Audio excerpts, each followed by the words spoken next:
네, 글로벌 핫 이슈 시간입니다. 간밤 어떠한 뉴스들이 시장 움직였는지 하나씩 확인해 보도록 하겠습니다. 자, 이 시간 전자신문의 허정윤 기자와 함께하도록 하겠습니다. 안녕하십니까? 안녕하세요. 네, 내용들 하나씩 바라보기 전에 헤드라인으로 정리해드리겠습니다.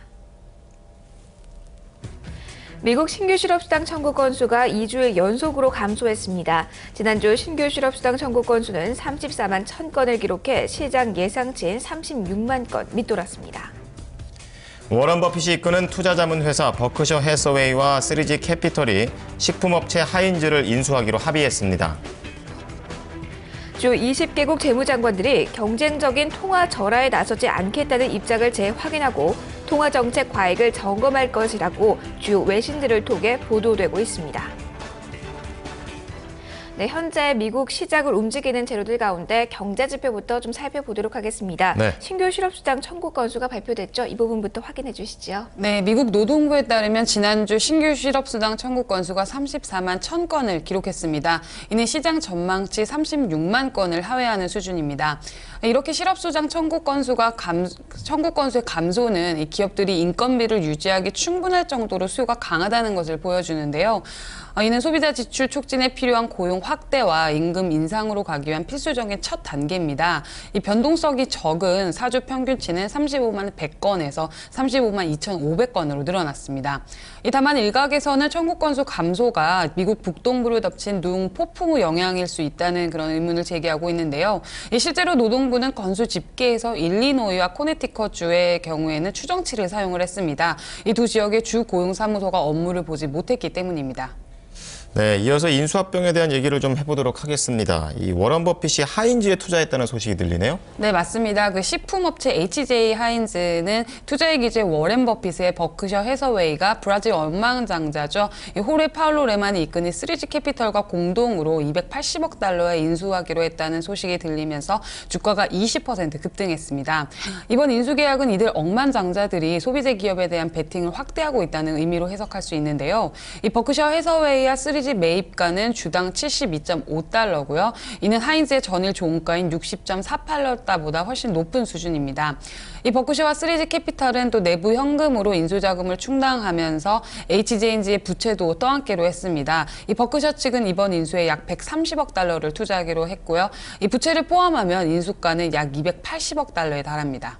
네, 현재 뉴욕 증시에서 M&A 소식 호재로 작용이 되고 있는데요. 인수합병 소식 공식적으로 발표한 기업도 있죠. 네, 이뿐만 아니라 아메리칸 항공이 US 에어웨이스를 인수하기로 합의했다는 소식도 나오면서 시장에 영향을 주고 있습니다.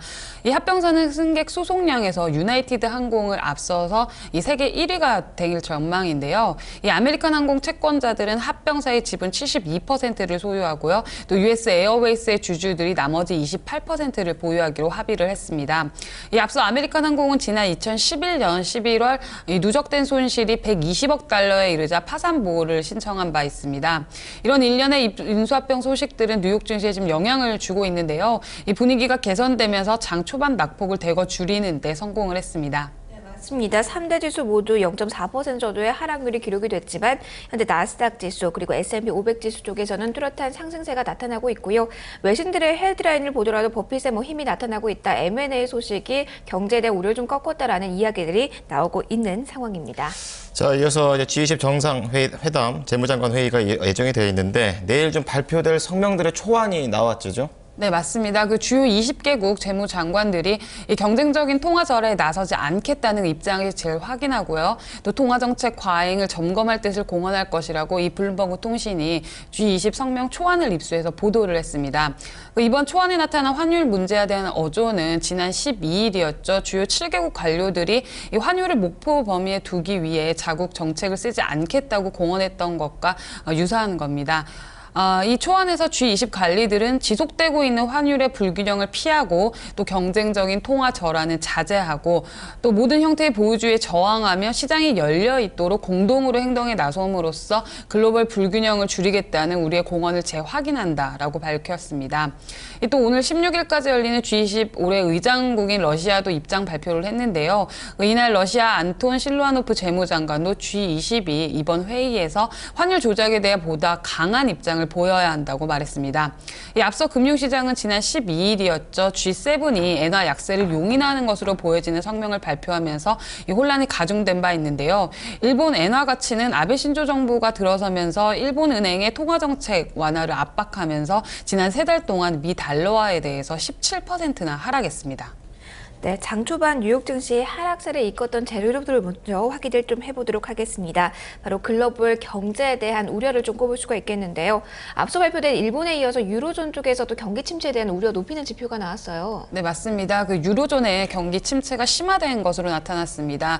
유로존의 3대 경제대국이죠. 독일, 프랑스, 이탈리아의 성장률이 모두 시장 전망치를 밑돌 정도로 악화된 것이 큰 영향을 미쳤는데요.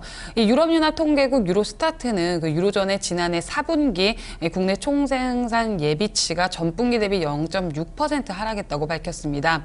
이는 리먼 브라더스 붕괴 여파로 성장세가 크게 밑돌았던 2009년 1분기 이후 최악의 수준인데요. 이 블룸버그 통신 집계 시장 전망치 0.4%도 밑도는 수치입니다. 이날 앞서 발표된 독일과 프랑스, 이탈리아의 4분기 성장률은 모두 마이너스를 기록했는데요. 이 독일은 전분기 대비 마이너스 0.6%, 프랑스는 0.3%, 이탈리아는 마이너스 0.9%를 기록했습니다. 세 국가 모두 시장 전망치를 밑도는 수준입니다. 이뿐만 아니라 일본 내각부가 지난해 4분기 실질 GDP가 전분기 대비 0.1%, 연율 기준으로는 0.4% 감소했다고 밝혔는데요. 이로써 일본의 경기 위축세는 지난해 4분기 침체가 끝날 것이라고 했었던 전망과 달리 3분기 연속 이어진 것으로 나타났습니다. 일본의 성장률이 3분기 연속 마이너스 행진한 것은 지난 2010년 4분기부터 이듬해 2분기까지 이후에 약 1년 만의 일인데요. 이 당시에는 2011년 3월 발생한 동일본 대지진의 악재가 됐지만 이번에는 이 세계 경기 침체에 따른 수출과 설비 투자 부진의 영향이 컸다는 지적입니다. 아무래도 이 주요국들의 이런 성장률이 낮아졌기 때문에 유럽 증시가 모두 하락 마감을 했죠. 네, 맞습니다. 그 영국 지수는 전일 대비 0.5% 하락했고요. 또 프랑스 지수는 0.78% 떨어졌습니다. 이 독일 지수는 1.05% 밀린 상태로 하락 마감했습니다. 네, 허정윤 기자, 오늘 말씀 감사합니다. 고맙습니다. 네, 글로벌 핫 이슈 시간에 다룬 내용들 헤드라인으로 다시 한번 정리해드리겠습니다. 미국 신규 실업수당 청구 건수가 2주의 연속으로 감소했습니다. 다만 실제 추세적인 청구 건수는 안정적인 흐름 속에서도 오히려 증가해 신중한 접근이 필요하다는 목소리도 고조되고 있습니다. 워런 버핏이 이끄는 투자자문회사 버크셔 해서웨이와 3G 캐피털이 식품업체 하인즈를 인수하기로 합의했습니다.